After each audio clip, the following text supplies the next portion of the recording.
क्या 2024 तक सभी OTT प्लेटफॉर्म इंडिया में फ्री हो जाएंगे? और आखिर पिज्जा की स्लाइस को 4 करोड़ रुपए में क्यों बेचा गया? साथ क्या कभी आपने सोचा है कि आखिर क्यों हमें कभी भी शॉवर का इस्तेमाल करते हुए नहाना क्यों नहीं चाहिए? तो हाय गाइस, मैं हूं आकाश और आज की वीडियो होने वाली है काफी ज्यादा इंफॉर्मेटिव। तो चलिए शुरू करते हैं आज के नॉलेजेबल अध्याय को। Fact number 25। क्या आपको पता है कि बहुत से एक्सपर्ट्स का ये मानना है कि चाइना ने सक्सेसफुली लैब के अंदर ड्रैगन्स के क्लोन को बनाकर तैयार कर लिया है और उन्हें एक्चुअली में जिंदगी भी दे दी है। और चाइना ने ऐसा सिर्फ इसलिए किया है ताकि इमरजेंसी सिचुएशन में वो इन ड्रैगन्स का इस्तेमाल एज अ वेपन कर सके। हालांकि बात पूरी तरीके से सच है या फिर नहीं है तो कोई भी नहीं जानता है, लेकिन खुद चाइना के एक्स साइंटिस्ट इसे सच बता रहे हैं। Fact number 24। हर कपल डिवोर्स लेने के लिए कोर्ट जाता है, राइट? लेकिन क्या आपको पता है कि जैपनीज डिवोर्स लेने के लिए कोर्ट नहीं बल्कि एक टेंपल जाते हैं। असल में इस टेंपल का नाम मत्सुगाओका तकेजी टेंपल है, जिसे जापान में डिवोर्स टेंपल के नाम से जाना जाता है। और जिस भी कपल को डिवोर्स लेना होता है उसे इसी टेंपल में दर्शन करके एक सर्टिफिकेट लेना होता है, क्योंकि यहाँ के लोगों का कुछ ऐसा मानना है कि अगर वो डायरेक्ट ही डिवोर्स लेने के लिए कोर्ट जाएंगे तो उन दोनों के ऊपर ही ईश्वर का श्राप लग जाएगा। और शायद इसीलिए इस टेंपल को काफी ज्यादा यूनिक भी माना जाता है। Fact number 23। गर्मियों का मौसम आते ही हम सभी हरे और पीले आमों के पीछे टूट पड़ते हैं, लेकिन क्या कभी आपने एक ब्लैक मैंगो को खाया है? शायद नहीं, क्योंकि ये मैंगो काफी ज्यादा रेयर होता है। असल में मैंगो सिर्फ और सिर्फ जमैका में ही पैदा होता है और इसीलिए इसे जमैकन ब्लैक मैंगो के नाम से भी जाना जाता है, जो कि नॉर्मल आम के कंपैरिजन में 10 गुना ज्यादा मीठा होता है। बट अनफॉर्चुनेटली जमैका से बाहर इस आम को उगाना काफी ज्यादा मुश्किल होता है और इसीलिए काफी ज्यादा रेयर भी है। Fact number 22। आज इंडिया सऊदी अरेबिया को उस चीज में भी पीछे छोड़ चुका है जिस चीज में सऊदी अरेबिया एक समय पर बादशाह था। असल में भी हाल ही में जारी की गई एक रिपोर्ट के अनुसार इस समय इंडिया यूरोप का सबसे बड़ा ऑयल सप्लायर है। पर कैसे? असल में जब रशिया ने यूक्रेन के ऊपर अटैक किया था तो यूरोपियन कंट्रीज ने रशिया को सबक सिखाने के लिए उससे ऑयल सप्लाईज को पूरे ही तरीके से बंद कर दिया था, जिसका फायदा उठाते हुए इंडिया ने काफी कम दाम पर रशिया से बहुत बड़े अमाउंट में न सिर्फ ऑयल खरीदा बल्कि उसे काफी ऊंचे दाम पर यूरोप में एक्सपोर्ट भी कर दिया, जिसके चलते हुए इस अमेजिंग ट्रिक से ना सिर्फ इंडियन गवर्नमेंट ने अच्छा खासा रेवेन्यू जनरेट किया बल्कि प्रेजेंट डेट में इंडिया यूरोप का सबसे बड़ा ऑयल सप्लायर भी बन गया है। तो गाइस, इस अमेजिंग फैक्ट पर इस वीडियो पर एक लाइक तो बनता ही है। Fact number 21। क्या आपको पता है कि प्रेजेंट डेट में न्यूयॉर्क अपने सबसे वर्स्ट एयर पोल्यूशन के दौर से गुजर रहा है, जिसके चलते हुए वहां का आसमान आपको कुछ इस तरीके से लगभग मार्स के जैसे आसमान का ही जैसा हो गया है। और इसके पीछे का सबसे बड़ा कारण कनाडा के जंगलों में लगी हुई आग है, जिसके चलते हुए न्यूयॉर्क और आसपास के शहरों में लोगों का जीना तक मुश्किल हो गया है। बट ऑनेस्टली इसके पीछे कोई और रीजन नहीं बल्कि हम ह्यूमंस ही हैं। Fact number 20। क्या आपको पता है कि ट्यूना फिश एक ऐसी फिश है जिसे आप कभी भी जिंदा पकड़ ही नहीं सकते? असल में ट्यूना फिश का बॉडी मैकेनिज्म कुछ इस तरीके से काम करता है कि इस फिश को सांस लेने के लिए हमेशा ही मूवमेंट करते रहना जरूरी होता है और इसलिए ये फिश सोते वक्त भी तैरती रहती है। और यही वो सबसे बड़ा कारण भी है जिसके चलते हुए जैसे इस फिश को पानी के अंदर नेट में बंद कर दिया जाता है, ये तब भी विद इन अ सेकंड अपने दम को तोड़ देती है। स्ट्रेंज। Fact number 19। इस दुनिया में एक ऐसा देश भी मौजूद है जहां के लीडर को लोगों को लिटरली पूजना पड़ता है और वो भी किम जोंग उन से भी ज्यादा। इस देश में काली और गंदी गाड़ियां चलाने पर भी रोक है और इसलिए इस देश के हर एक बॉर्डर पर आपको कार क्लीनिंग सेंटर बने हुए नजर आते हैं ताकि बाहर से आने वाले लोग पहले अपनी गाड़ियों को वॉश करा सके। सिर्फ इतना ही नहीं बल्कि यहाँ के यंग लड़के ना ही बियर्ड रख सकते हैं और ना ही लंबे बाल। साथ ही इस देश में ड्राइविंग लाइसेंस लेने के लिए आपको ड्राइविंग टेस्ट नहीं बल्कि इस देश के लीडर के द्वारा लिखी गई एक बुक को पढ़कर उसकी रिटन एग्जाम को क्लियर करना पड़ता है। और अभी भी आपको अगर अजीब लग रहा है तो मैं आपको बता दूं कि साल 2002 से लेकर साल 2008 तक इस कंट्री का अपना एक अलग कैलेंडर था जिसमें मंथ और डेज के नाम इनके एक्स लीडर्स के ऊपर रखे गए थे और उस देश का नाम गाइस तुर्कमेनिस्तान है। Strange but true. Fact number 18। मिलिए भारत की सबसे पहली एआई वर्चुअल इन्फ्लुएंसर कायरा से, जिसे हिमांशु गोयल ने बनाया है। असल में कायरा की एज को 22 साल रखा गया है और इसे कुछ ऐसे एडवांस सीजीआई और एआई को कंबाइन करके बनाया गया है कि ये बेहद आसानी से मार्केट ट्रेंड को फॉलो करते हुए एक ट्रेंडिंग सी वीडियो को बना सकती है। हैरानी की बात यह है दोस्तों कि ये एआई इन्फ्लुएंसर प्रेजेंट डेट में इतनी ज्यादा फेमस भी हो चुकी है कि ये भारत के बड़े बड़े ब्रांड्स के साथ कोलैबोरेट करके उनके लिए वीडियोस भी बना चुकी है, जो कहीं ना कहीं इंडियन टेक्नोलॉजी के लिए गर्व की बात जरूर है। लेकिन क्या एक्चुअली में एआई पर इतना ज्यादा डिपेंड होना सही है या फिर गलत? आप अपनी राय नीचे कमेंट सेक्शन में दीजिएगा जरूर, क्योंकि हर एक के कमेंट को मैं पढ़ता हूँ। Fact number 17।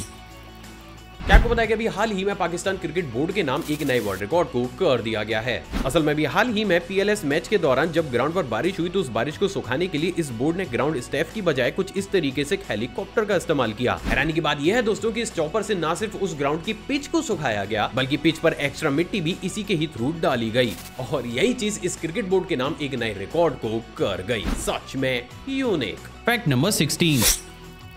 नॉर्मली किसी भी रेलवे स्टेशन पर आपको बहुत सी भीड़ आसानी से देखने को मिल जाएगी, लेकिन क्या आपको पता है कि पश्चिम बंगाल का बेगनकुदा रेलवे स्टेशन एक ऐसा रेलवे स्टेशन है जहां पर शाम 5:30 बजे के बाद कोई इंसान कदम तक नहीं रखता। असल में माना यह जाता है कि इस रेलवे स्टेशन पर एक लड़की का भूत है जिसके चलते हुए पिछले काफी लंबे समय से इसे बंद रखा गया। हालांकि साल 2007 में गाँव वालों की रिक्वेस्ट पर इस स्टेशन को दोबारा से खोला गया है, लेकिन अभी भी शाम 5:30 बजे के बाद ना ही यहाँ पर कोई टिकट काउंटर को खोला जाता है और ना ही किसी भी ट्रेन को रोका जाता है और यही चीज इस रेलवे स्टेशन को काफी ज्यादा रहस्यमय भी बना देती है। Fact number 15। गाइस, जैसे जैसे हम ह्यूमंस एडवांस होते हुए चले जा रहे हैं हमारे इक्विपमेंट्स के साइज काफी ज्यादा छोटे होते हुए चले जा रहे हैं, लेकिन क्या आपको पता है कि ये साइज वाली चीज हमारे इक्विपमेंट्स के साथ साथ पेड़ों पर भी अप्लाई होती है। असल में दुनिया भर के बहुत से देशों में बोनसाई ट्री मेथड का इस्तेमाल करते हुए हर एक पेड़ को कुछ इस तरीके से काफी छोटी शेप में ग्रो कराया जा रहा है। अमेजिंग बात यह है दोस्तों कि ये पेड़ एक नॉर्मल पेड़ की तरह फुल साइज फ्रूट्स और ऑक्सीजन को भी देते हैं, लेकिन बस इस टेक्निक से इनके साइज को छोटा करके काफी कम जगह में बहुत बड़ी क्वांटिटी में इनको ग्रो कराया जा सकता है, जो ऑनेस्टली एनवायरनमेंट के लिए काफी ज्यादा हेल्पफुल है। Fact number 14। हम ऐसे बहुत से लोग जब भी नई गाड़ी को परचेज करते हैं तो उसमें म्यूजिक के एक्सपीरियंस को एनहेंस करने के लिए अक्सर उसमें बेस ट्यूब लगवा देते हैं, लेकिन क्या आपको पता है कि ये करना पूरे ही तरीके से गलत है। असल में गाड़ी के इंटीरियर की testing company fitted music system के अकॉर्डिंग की जाती है। अब जैसे ही आप हाई पावर बेस ट्यूब को गाड़ी के अंदर लगवा देते हैं तो उससे निकलने वाली वाइब्रेशन की वजह से एक टाइम के बाद आपकी गाड़ी के इंटीरियर पार्ट ढीले हो जाते हैं और वो आवाज करने लगते हैं और इसलिए एक्सपर्ट्स कभी भी किसी भी गाड़ी के अंदर किसी भी बेस ट्यूब को लगवाने की सलाह कभी भी नहीं देते एंड इवन बहुत से कंट्रीज में तो ये पूरे तरीके से बैन भी है। Fact number 13। क्या आपको पता है कि अभी हाल ही में भारत के बेंगलुरु में ज़ीपॉड नाम की कंपनी ने देश के सबसे पहले ऑटोनोमस व्हीकल को लॉन्च कर दिया है। अमेजिंग बात यह है दोस्तों कि ये व्हीकल -0 नाम के एक AI स्टार्टअप पर बेस है और ये बिना किसी भी ड्राइवर के बेहद ही आसानी से आपको एक जगह से दूसरी जगह ट्रेवल करा सकता है। हालांकि नो डाउट ये टेक्नोलॉजी हम सभी के लिए फ्यूचर है, लेकिन अभी भी इंडियन सड़कों पर चलने के लिए शायद इसे और ज्यादा ट्रेनिंग की जरूरत है, क्योंकि भारतीय सड़कों पर ट्रैफिक का क्या हाल होता है ये हम सब जानते हैं। Fact number 12। क्या आपको पता है कि मशहूर कैनेडियन रैपर ड्रेक ने सिर्फ एक पिज्जा को खाकर ही एक इंसान को करोड़पति बना दिया। असल में आज से कुछ दिनों पहले ड्रेक ने एक रेस्टोरेंट में जाकर एक पिज्जा का स्लाइस खाया जिसे उन्होंने पूरा कंप्लीट नहीं किया, जिसके बाद उस रेस्टोरेंट के ओनर ने उस खाए हुए पिज्जा को ऑनलाइन $5 लाख में ड्रेक के एक फैन को बेच दिया, तो इंडियन करेंसी में लगभग 4 करोड़ रुपए बनते हैं। एंड ऑनेस्टली ये फैन फॉलोइंग है या फिर पागलपन, भाई मुझे तो समझ नहीं आता। Fact number 11। गाइस, नॉर्मली किसी भी देश का रेवेन्यू किसी भी चीज या फिर सर्विस को एक्सपोर्ट करके आता है, लेकिन वही बात अगर नॉर्थ कोरिया की जाए तो कहानी में ट्विस्ट है। असल में नॉर्थ कोरिया में जो भी शख्स किम जोंग उनके फरमान को नहीं मानता है उसे बंधुआ मजदूर बना दिया जाता है, जिसके बाद उन्हें विदेश में एक्सपोर्ट करके उनसे काम कराया जाता है एंड एज अ रिजल्ट वो वहां जाकर जितना भी पैसा कमाते हैं वो सीधा किम जोंग उनके सरकारी खजाने में डाल दिया जाता है। और इसलिए नॉर्थ कोरिया दुनिया का इकलौता ऐसा देश है जो कि सामान नहीं बल्कि इंसानों को एक्सपोर्ट करके रेवेन्यू को जनरेट करता है। Fact number 10। क्या आपको पता है कि ऑस्ट्रेलियन गवर्नमेंट अपने हर एक सिटीजन की आर्म में एक माइक्रोचिप को फ्री ऑफ कॉस्ट लगा रही है। असल में ये माइक्रोचिप लोगों की आइडेंटिटी बताने के साथ साथ उनके डेबिट और क्रेडिट कार्ड और यहाँ तक कि एज अ UPI भी काम करती है, जिसके चलते हुए कोई भी इंसान बेहद ही आसानी से ग्रोसरी स्टोर जाकर वहां से कोई भी सामान परचेज करने के बाद अपनी आर्म को स्कैन कराकर बेहद ही आसानी से वहां से वापस आ सकते हैं। स्ट्रेंज बात यह है दोस्तों कि ऑस्ट्रेलियन गवर्नमेंट का कुछ ऐसा कहना है कि वो साल 2025 तक अपने सभी नागरिकों की आर्म में इस चिप को इम्प्लांट कर देंगे। Fact number 9। गाइस, आप चाहे कितने ही ज्यादा खामोश क्यों ना रहें, आपकी बॉडी फिर भी चिल्लाती रहती है, लेकिन ये साउंड हमारी बॉडी इतनी ज्यादा लो फ्रीक्वेंसी पर प्रोड्यूस करती है कि इंसानी कानों के द्वारा इसे सुन पाना नेक्स्ट टू इम्पॉसिबल होता है। तो एज ऑलवेज जो इम्पॉसिबल होता है उसी को तो पॉसिबल बनाते हैं हम।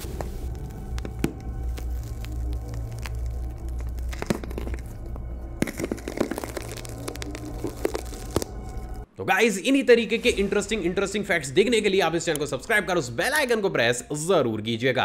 Fact number 8।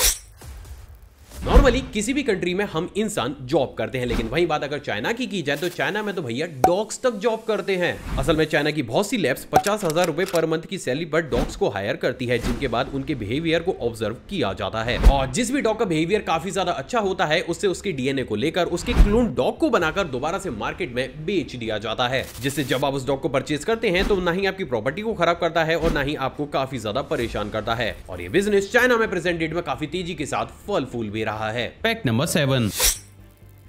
क्या आपको पता है कि लेगुआना कंट्री में मौजूद गार्जोन ब्रिज इस पूरी दुनिया का इकलौता ऐसा ब्रिज है जिसे कुछ इस तरीके से सर्कल शेप में सिर्फ इसलिए बनाया गया है ताकि यहाँ पर ड्राइवर्स मजबूरन अपनी गाड़ी को स्लो करें, ताकि लोग और बाहर से आए हुए टूरिस्ट यहाँ के आसपास की खूबसूरती को देख सकें। और इसलिए सिर्फ इसी यूनिक कॉन्सेप्ट के चलते हुए इसे बहुत से अवार्ड्स भी दिए गए हैं। Fact number 6। क्या आपको पता है कि सभी देशों में जितने भी बड़े बड़े हॉस्पिटल्स, मॉल्स या फिर होटल्स होते हैं, उनमें टॉयलेट के दरवाजों के हैंडल को हमेशा ही मेटल का बनाया जाता है। पर क्यों? असल में मेटल की ये टेंडेंसी होती है कि वो अपने ऊपर के बैक्टीरिया को एक टाइम के बाद खुद ही खत्म कर देते हैं, जिसके चलते हुए इन्फेक्शन ज्यादा ना फैले, इसलिए इन तरीके के पब्लिक वॉशरूम्स के हैंडल को हमेशा ही मेटल का बनाया जाता है। एंड इवन कुछ देशों में तो ऐसा करना भैया कंपलसरी भी है। Fact number 5। एक बाइक से चलती हुई ट्रेन को चेस करने के सीन्स आपने बहुत सी हॉलीवुड और बॉलीवुड मूवीज में तो जरूर देखे होंगे, लेकिन क्या आपको पता है कि भैया यही सेम इंसिडेंट हमारी इंडियन रेलवेज के साथ भी हुआ था। असल में साल 2017 में एक ट्रेन महाराष्ट्र के वादी स्टेशन से 13 किलोमीटर तक बिना लोको पायलट के ही चली थी, और एक्चुअली में इस ट्रेन को रोकने के लिए रेलवे स्टाफ ने मोटरसाइकिल से इस ट्रेन का पीछा किया था, और बहुत मशक्कत के बाद फाइनली इस ट्रेन को रोक भी लिया गया था। और शायद इसीलिए इस इंसिडेंट को इंडियन रेलवेज का काफी ज्यादा अजीब इंसिडेंट भी माना जाता है। Fact number 4। गाइस, जब भी बात 10th स्टैंडर्ड की आती है तो सभी स्टूडेंट्स के दिमाग को स्ट्रेस देते हैं बोर्ड एग्जाम से, लेकिन क्या आपको पता है कि असम गवर्नमेंट ने स्टूडेंट्स के इसी स्ट्रेस को पूरे तरीके से खत्म कर दिया है। असल में अभी हाल ही में असम के सीएम मिस्टर बिश्वा ने नई शिक्षा नीति के चलते हुए यह फैसला किया है कि साल 2024 से 10th स्टैंडर्ड में बोर्ड एग्जाम्स होंगे ही नहीं, क्योंकि इन बोर्ड एग्जाम्स के चलते हुए बच्चों पर अच्छा खासा प्रेशर आ जाता है। वैसे क्या ये चीज सही है या फिर नहीं, और क्या बाकी की स्टेट्स में भी इसे अप्लाई करना चाहिए या फिर नहीं, आप अपनी राय नीचे कमेंट सेक्शन में दीजिएगा जरूर। Fact number 3। दोस्तों अगला फैक्ट करंट अफेयर की तरफ है। क्या आपको पता है कि अभी हाल ही में चोएता सहारा के रेगिस्तान में होने वाली दुनिया की सबसे कठिन मैराथन ऑफ सैंड में भारत को रिप्रेजेंट करने वाली देश की सबसे पहली महिला भी बन गई हैं। Fact number 2।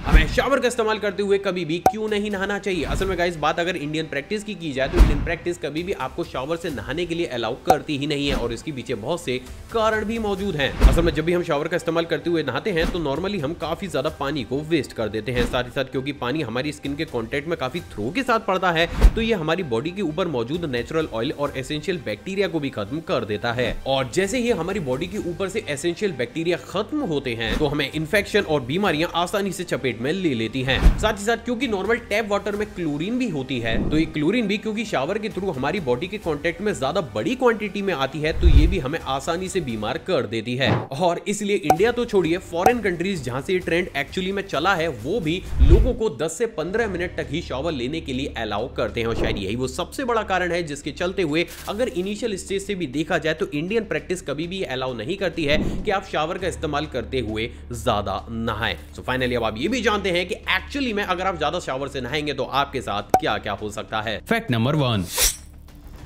क्या 2024 तक सभी OTT प्लेटफॉर्म्स इंडिया में फ्री हो जाएंगे? असल में गाइस, भले ये चीज आपको सुनने में काफी ज्यादा ऑकवर्ड लगे, लेकिन इंडिया के अंदर मौजूद सभी OTT प्लेटफॉर्म के बीच अब ये सिनेरियो बन चुका है कि भैया उन्हें ना चाहते हुए भी अगर इंडिया के अंदर सर्वाइव करना है तो अपने OTT प्लेटफॉर्म के प्लान्स को बिल्कुल ही जीरो करना पड़ेगा। पर क्यों? असल में जैसे ही जियो सिनेमा ने IPL को फ्री किया, उसने बहुत बड़े लेवल पर सब्सक्राइबर बेस को अपनी ऐप पर एक्टिव कर लिया। अब ये तो हम सभी जानते थे कि जैसे ही IPL खत्म होगा, हम में से बहुत से लोग दोबारा से कभी भी जियो सिनेमा का इस्तेमाल नहीं करेंगे, और इसलिए मोटा भाई ने यहाँ पर भी मार्केटिंग की रणनीति को अपनाते हुए IPL के बाद भी बहुत सी मूवीज और यहाँ तक की वेब सीरीज को भी जियो सिनेमा पर फ्री ऑफ कॉस्ट स्ट्रीम कर दिया, जिसके चलते हुए बहुत बड़े स्केल पर यूजर्स ने दूसरे OTT प्लेटफॉर्म के सब्सक्रिप्शंस को लेना ही बंद कर दिया। और इसी बौखलाहट के बीच हॉटस्टार ने भी अनाउंस कर दिया कि वो भी आगे आने वाले एशिया कप और वर्ल्ड कप की स्ट्रीमिंग को फ्री ऑफ कॉस्ट हॉटस्टार पर करेंगे। और कहीं ना कहीं आगे चलकर हॉटस्टार भी उस रणनीति को फॉलो जरूर करेगा, जहां पर आगे चलकर वो इन मैच सीरीज के खत्म होने के बाद अपनी कुछ वेब सीरीज या फिर मूवीज को फ्री ऑफ कॉस्ट हॉटस्टार पर स्ट्रीम कर देगा। और ये तो हम सभी जानते हैं कि जब देश के दो बड़े जायंट्स सब्सक्राइबर्स को खींचने के लिए इतने बड़े बड़े स्टेप उठा रहे हैं, तो बाकी की कंपनीज को भी कंपटीशन को फेस करते हुए ना चाहते हुए भी अपने सब्सक्राइबर बेस इसको बनाए रखने के लिए अपने OTT प्लेटफॉर्म के प्लान्स को या तो काफी ज्यादा नॉमिनल करना पड़ेगा या फिर कुछ समय के लिए उन्हें अपने OTT प्लेटफॉर्म को पूरे ही तरीके से फ्री ऑफ कॉस्ट कर देना पड़ेगा। और यही वो सबसे बड़ा कारण है जिसके चलते हुए बहुत से एक्सपर्ट्स अब ये कयास लगा रहे हैं कि शायद आगे आने वाले कुछ समय तक भारत के अंदर जितने भी OTT प्लेटफॉर्म्स होंगे आपको वो सभी के सभी फ्री ऑफ कॉस्ट देखने को जरूर मिलेंगे, जिससे नो डाउट हमारा तो फायदा ही होगा। आई होप दोस्तों आज का एपिसोड आपको पसंद आया होगा और आपने ऑलरेडी इस वीडियो को लाइक कर दिया होगा। आप चाहें तो मुझसे इंटरेक्शन को भी बढ़ा सकते हैं, जिसके लिए नीचे आप कमेंट सेक्शन में जाकर कमेंट भी जरूर कीजिएगा। साथ ही साथ आप चाहें तो मुझे इंस्टाग्राम पर भी फॉलो कर सकते हैं, जिसके लिए गूगल पर जाकर आपको आकर थोड़ा टाइप करना है और गूगल देता सीधा आपको मेरी इंस्टाग्राम आईडी तक ले आएंगे। एक और फ्रेश कमाल एपिसोड में आपसे दोबारा मुलाकात होगी दोस्तों। जय हिंद।